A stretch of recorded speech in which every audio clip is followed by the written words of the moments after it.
Welcome back to Movies TV Man. You can follow me on Twitter at Movies TV Man, and welcome to Thursday's edition of the DCEU Daily. There's a lot going on in the world of DC. I've just held up and showed to you on display these beautiful DC live action costumes for The Flash, Aquaman and the Lost Kingdom. We have now seen that Black Manta costume. Beautiful. And the blue Beetle stuff is absolutely stunning.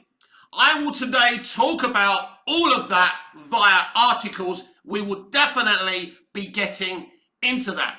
But first, we're going to read an article, an exclusive from The Hollywood Reporter, saying that David Zaslav and Discovery are growing impatient with J.J. Abrams. He's been at the company for 2 years now and delivered nothing. So when I read this article, it's going to sound like, what's this got to do with the DCEU? It has everything to do with DC live action. Because let's be absolutely clear here that anything green-lit or ordered or made and even in the can is on the bubble now that Zaslav and Discovery are here. Anything they didn't green-light, it could not happen. Could be cancelled. So they greenlit the Batman 2. They greenlit Peacemaker Season 2. Those things are absolutely safe. But everything else could basically be realigned or cancelled. And I know that a lot of you don't believe they would cancel movies like The Flash that have been already made. Let me cast your mind back to a movie called The Snyder Cut. Zack Snyder shot his Justice League movie. No, he didn't cut it together yet, but it was ready to go. It was ready for post-production. And they denied his existence. They drove him off the project, even knowing that he lost his daughter via suicide and used that against him. Then they rewrote and basically reshot a Justice League movie, as we lovingly or hatingly now call Justice League. And that is what they're calling canon today. They denied the existence of Zack Snyder's Justice League for many years. And if it wasn't for him and his intelligence and everything he leaked, and basically us joining him to fight for his cut, we still wouldn't get it today. So don't think just because a movie's been made that they can't cancel it. So let's get into this J.J. Abrams situation. Now, I told you many moons ago that J.J. Abrams' arrangement, with WB Pictures is under threat. Now, even though this Hollywood Reporter article is reporting that Zaslav and Discovery are growing impatient, they claim the deal, the arrangement, isn't under threat. I beg to differ. Dimonde on the bubble as Warner Brothers Discovery puts pressure on J.J. Abrams. The lack of output on the studio's $250 million overall deal with Bad Robot, as sources say, WBD, Warner Brothers Discovery CEO David Zaslav, is putting all of the company's packs under the microscope. So yes, this is very important to understand. Since he's come in, he's doing what any good new leadership would do. He's looking at all the arrangements and all the agreements under the microscope. Why is he doing this? Of course, because he's going to decide what to keep or not. So we already know he's cancelled several projects and fired several people. So J.J. Abrams isn't an employee. Let me be clear. I know all about J.J. Abrams and his CV. J.J. Abrams is a genius. He wrote and created Alias and Felicity and co-created and even wrote many episodes of Lost, or a few anyway, and directed the first couple, I think. Lost was actually mainly his idea. He was a genius. The problem today with J.J. Abrams, he's moved away from being a creative, and now he's got his fingers in so many pies, and that's been the problem. But when J.J. Abrams wants to do something like Star Trek 2009, and when he directs something like Mission Impossible 3, he's very, very good. But he's lost that. Now, with this arrangement with WB, you know, he is writing several projects, and I'm sure he'll be directing episodes, you know, of Constantine and, you know, Zatanna. He's got this big Justice League Dark Universe in development. But because he's got his fingers in so many pies, he's taking so long. And this is the issue I was speaking about when it was announced they were going, you know, to do this arrangement. And where's the Tanahashi Coates written Superman movie, which JJ is producing as well? As I say, everything's, you know, on the bubble. And I'll explain again what the bubble means. It means that they can cancel anything that they're looking at. If there's a show with low ratings, right? For example, what they did with Batgirl and Legends of Tomorrow. It was on the bubble, the ratings weren't great. They decided not to go forward with this stuff. And it can be the same with this DCEU or anything else. So let's take a read and see what's going on. The lack of output on the studio's $250 million overall deal with Bad Robot, as sources say. By Leslie Goldberg of The Hollywood Reporter. J.J. Abrams' Demonde, the first show the prolific producer has written since Fringe in 2008. Wow. My God, that's a long time, and Fringe was great as well. Is on the bubble at HBO. As sources say, Warner Brothers Discovery CEO David Zaslav is frustrated by the lack of output from Bad Robot's $250 million overall deal. Sources tell The Hollywood Reporter that the budget for HBO's Demonde, which has been in the works since 2018, wow, is a source of contention as Abrams' Bad Robot is eyeing a spend that's north of $200 million. By comparison, the budget for HBO's upcoming Game of Thrones prequel House of Dragons is less than $200 million. So this is something else that Zaslav's doing. He's looking at big budgets and he's saying, do we really need to do that? Should we cancel this? There's too much money. And he's thinking, is this Demonde, and I can't even pronounce it properly, this film that he's done or series that Abrams has done, is it worth it? What's it going to give to us? Ultimately, not very much. A decision on whether the sci-fi drama Demonde will move forward is expected to come this week. The series cast Station 11 and Watchmen alum Daniel Deadweiler in April, and sources say Studio Warner Brothers TV has reviewed 10 of the 8 scripts for the drama that landed at HBO with a straight-to-series order 2 weeks after being shopped to buyers. Let's not forget, pre-Zaslav and Discovery, Toby Emmerich was greenlighting this stuff at HBO Max. That's not the case. His power's been muted in terms of HBO Max. So Zaslav is running everything.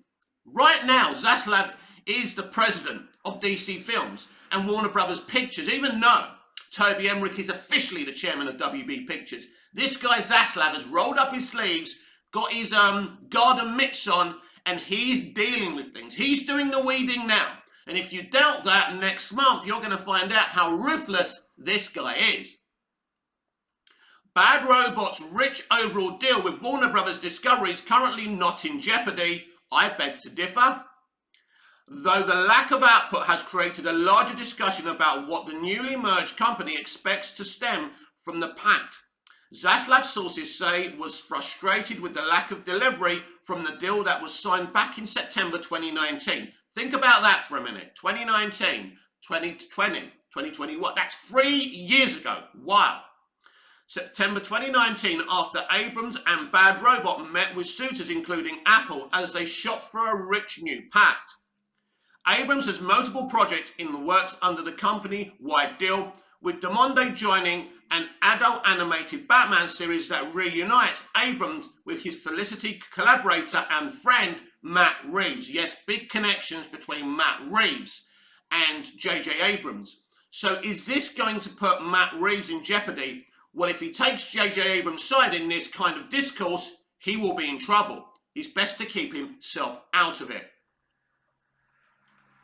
So, Abrams has multiple projects in the works under the company-wide deal, with Demonde joining an adult animated Batman series that reunites Abrams with his Felicity collaborator and friend Matt Reeves, who's behind the Batman feature film. Abrams and Bad Robot are also working on originals including HBO Max's Subject to Change. Both of those dramas are based on original ideas from Abrams and have formal series orders. Abrams is directing the pilot for Demonde, which has already changed showrunners. Other projects include a YouTube scripted series that the studio is producing for Netflix. Apple's Presumed Innocent, and crime drama Duster for HBO Max, as the production company Abrams runs with partner and wife Katie McGrath is also behind HBO Max's DC Comics-based Justice League Dark franchise, which features shows including Constantine and Madam X. Listen, J.J. Abrams is a great writer. He's writing a lot of this stuff, so it's worth keeping, because he's a genius when he gets creative. I know there are issues with Star Trek Into Darkness, a film I don't mind, and his Star Wars sequel trilogy, but ultimately when JJ puts his mind to something, it ends up well. So you wouldn't want to break the deal, but you want him to move. What's going on, JJ? Why are things taking such a long time? And these are the questions that David Zaslav is asking. Sources say that DC Comics properties have also come under the spotlight. Sources suggest there is some frustration within the halls of Warner Bros. Discovery that Abrams has laid claim to a number of DC characters but has yet to get anything on the air. Sources note Warner's has seen scripts for Constantine and the pilot of Madam X. These are really great properties in the DC pantheon. JJ will do a good job with them, there's no question. Now, he is very much for inclusivity, so he will cast a lot of African Americans.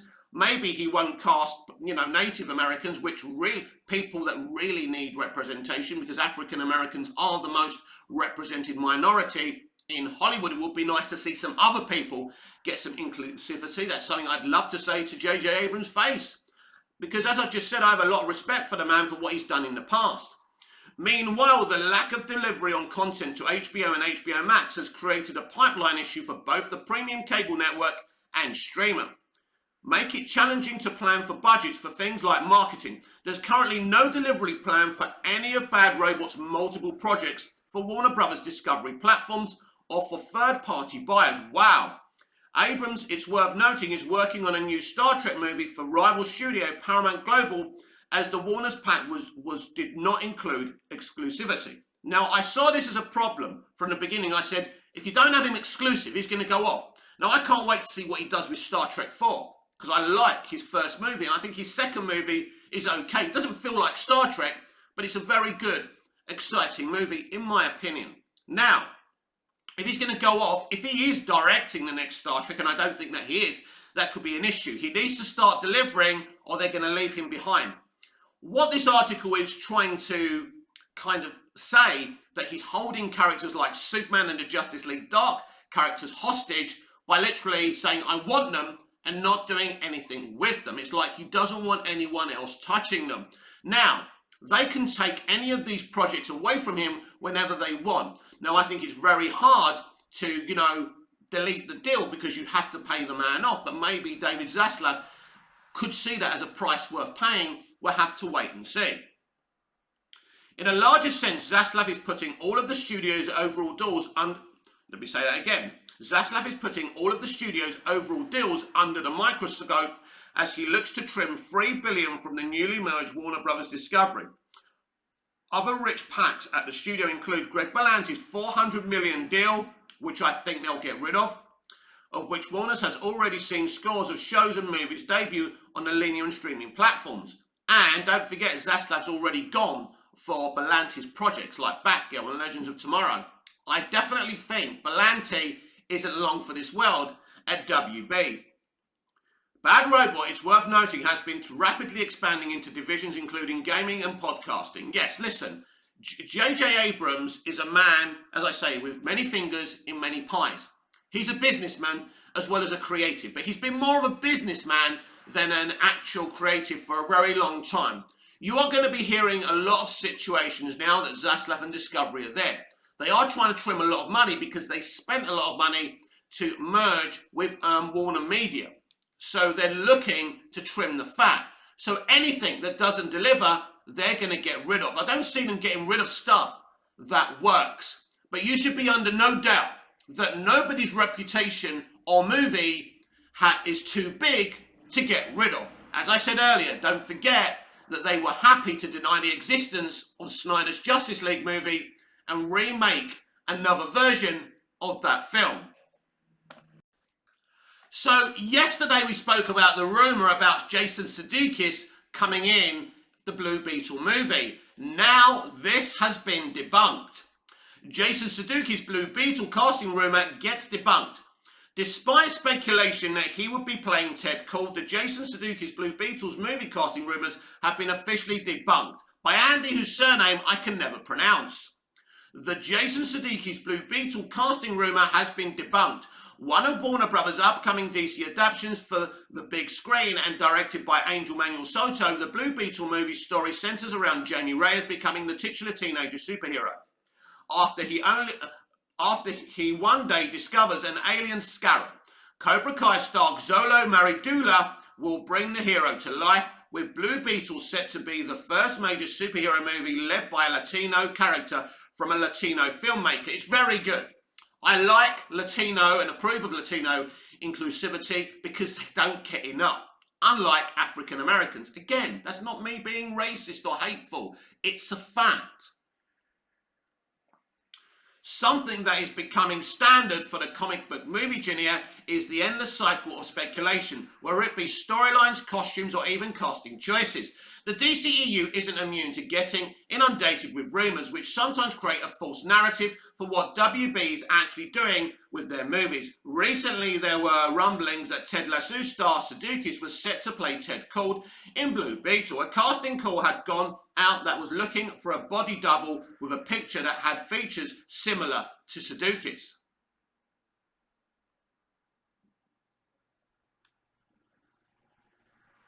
It didn't take long before the casting call gained some major attention online.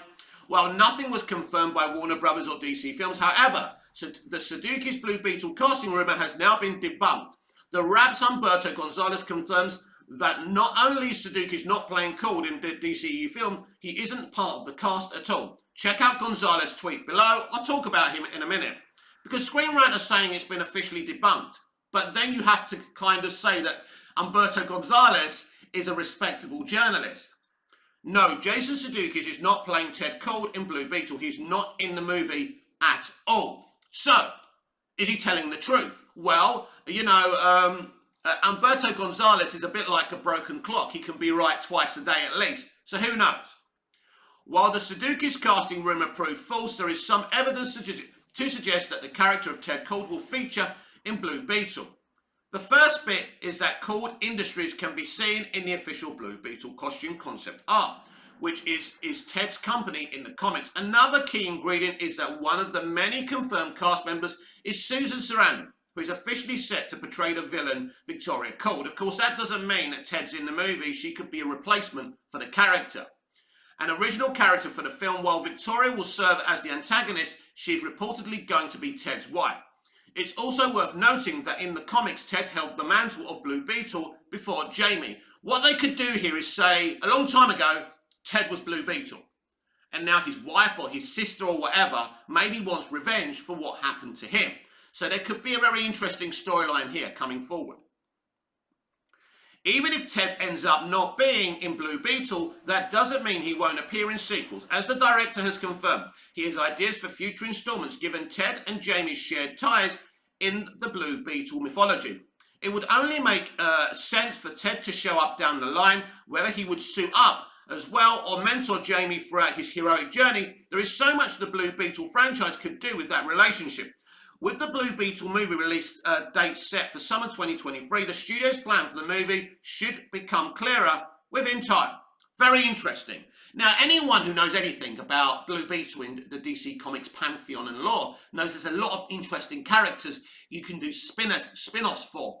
You know, this Blue Beetle movie reminds me of the Sonic movies that they're doing right now. There's this kind of feel-good feeling about it, and that the people that are making this film really have the characters' best interest at heart, and I feel the same way. I'll explain what I think's going on with the Blue Beetle universe over at DC Live Action very shortly. Batgirl movie star sparks Robin appearance speculation with new image. Batgirl movie star Leslie Grace is sparking new Robin appearance speculation with a new image of an iconic Detective Comics with the character by Grant Hermans of Screen Rant. Leslie Grace is fueling speculation about a possible Robin appearance in her upcoming Batgirl movie. The In the Heights actress is leading the cast of the upcoming DC Extended Universe installment, alongside Brendan Fraser as the villainous Firefly, Jacob Skippo, as Gotham City mob boss Anthony Bresci, Ivory Aquino as Barbara Gordon's best friend, Alicia Yeo and Rebecca Front, Corey Johnson and Ethan Kai in undisclosed roles. Batgirl will also mark the DCEU return of J.K. Simmons as GCPD Commissioner Jim Gordon, as well as Michael Keaton as Bruce Wayne Batman, following his multiversal rival with The Flash.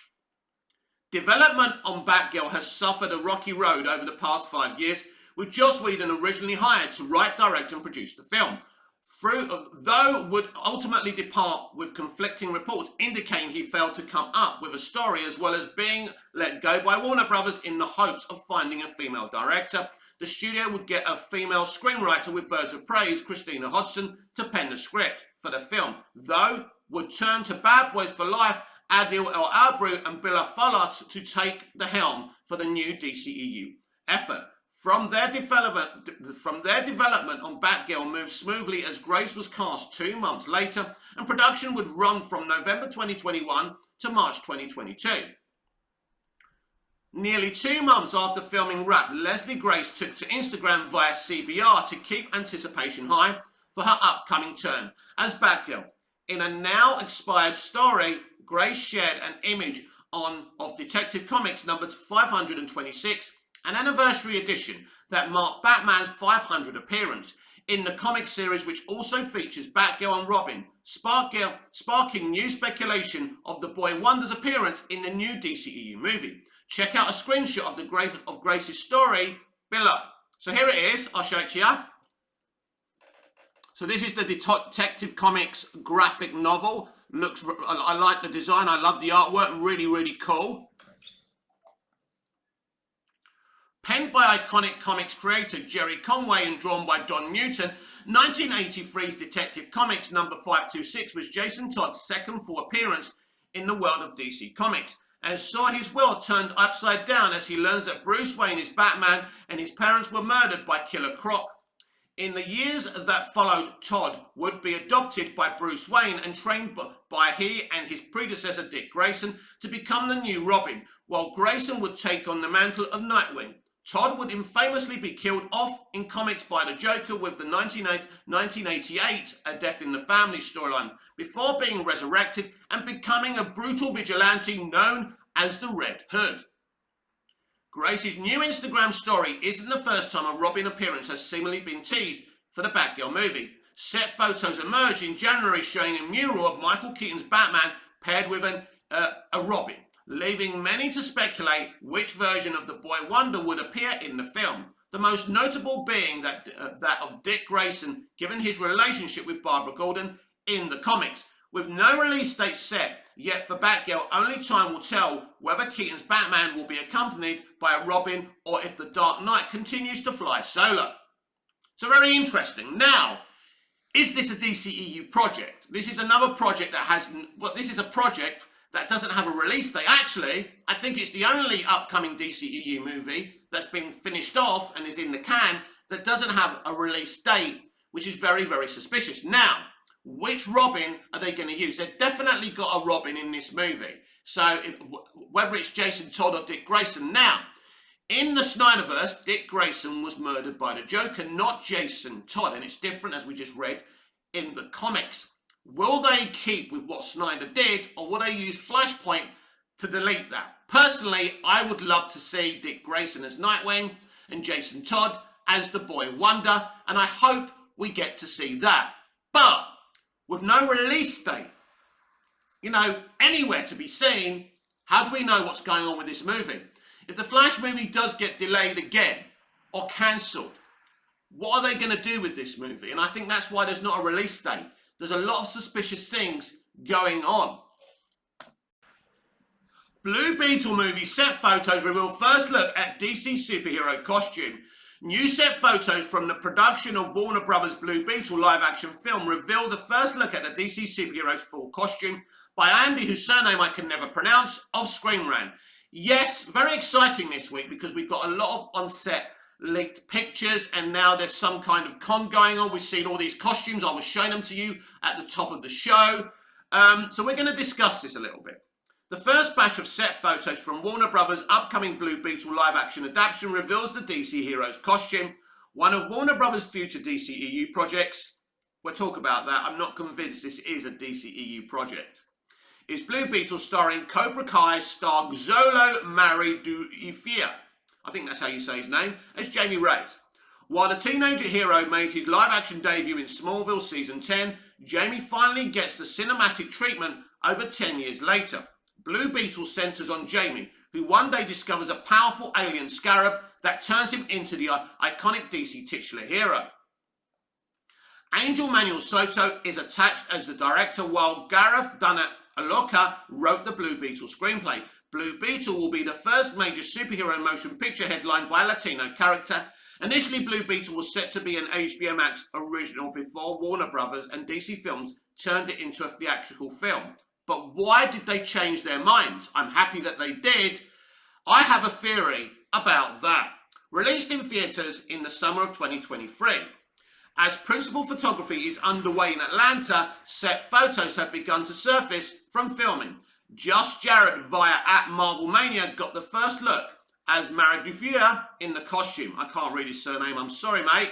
This comes roughly a year after the Blue Beetle concept art was released at DC Fandom, with the practical suit looking exactly like the design. Check out the set photos below, which I've already showed you. The Blue Beetle costume was designed by Maya C. Rubio, whose resume includes working on WandaVision, wow, Thor Love and Thunder, and Thor Ragnarok. Aside from Mariduefier, Blue Beetle stars Bruna Masquiz as Jenny Jules Lopez, Bruna, not Bruno, as Uncle, and Jules Lopez as Uncle Rudy, Susan Sarandon as Victoria Cold, Raul Trijula as Conrad Carapax, Belissa Escobedo as Jamie Milagros, Damian Alcaraz as Alberto Reyes. Bloody hell, there's a lot of names here and I'm not going to try and swallow them all. Right. While these are set photos, the Blue Beetle costume does look incredible and translated well from the original concept art. In many cases, costumes don't always look exactly like a design from concept art. But in Blue Beetle's case, the opposite happened. Since Blue Beetle has just started shooting, more will likely be revealed in the coming weeks and months. Whether it be what the villains look like or major action pieces, the bigger mystery is if the DC character Ted Kord will be in it or not, despite Jason Sudeikis' casting rumours having been debunked. Right, I'm going to repeat myself on this one. Don't write off Jason Sudeikis playing Ted Kord. You know, just because a journalist says it's not happening, it doesn't mean it's not happening. You know, the studio maybe told him to keep a lid on it. Whatever. With more than a year from its release, it will be exciting to see the result for Blue Beetle as Jamie becomes one of the next DCEU heroes. But will he? Earlier on, I was talking about Blue Beetle again, and I was saying, for me, there's this excitement behind the movie. Really great creatives, great casting, castings, and, really loyal Latino, casting group of cast here. So what do I think's going on? I think from the moment they decided to move it from HBO Max to theatrical, I think they decided to delete the DCEU and use Blue Beetle as the first movie of a brand new DC live-action franchise. This reminds me of Iron Man, a smaller character, but a very popular character, by the way, in Blue Beetle. Cancelling the DCEU and using Blue Beetle as the first hero would be a very, very good idea, and it's similar to what the MCU did with Iron Man. Let me know in the comments below if you like my theory, and would you support this theory? We know the DCEU is in a lot of trouble. We also heard yesterday from Ping Pong Flicks on his daily show they are not planning on releasing the Air Cut. This tells me they want to get as far away as possible from anything DCEU and start a brand new DC live action universe. I believe using this Blue Beetle movie that's in production now and they're shooting, using it as a launch pad of a brand new DC live action universe is a very, very good idea. This has been the DCEU Daily with me, Mick, your host with the most. Just ask your girlfriends and your wives. Please like, share, comment, subscribe. hit the notification bell so you never miss this beautiful perfection. Until we see each other again, goodbye, au revoir, auf Wiedersehen.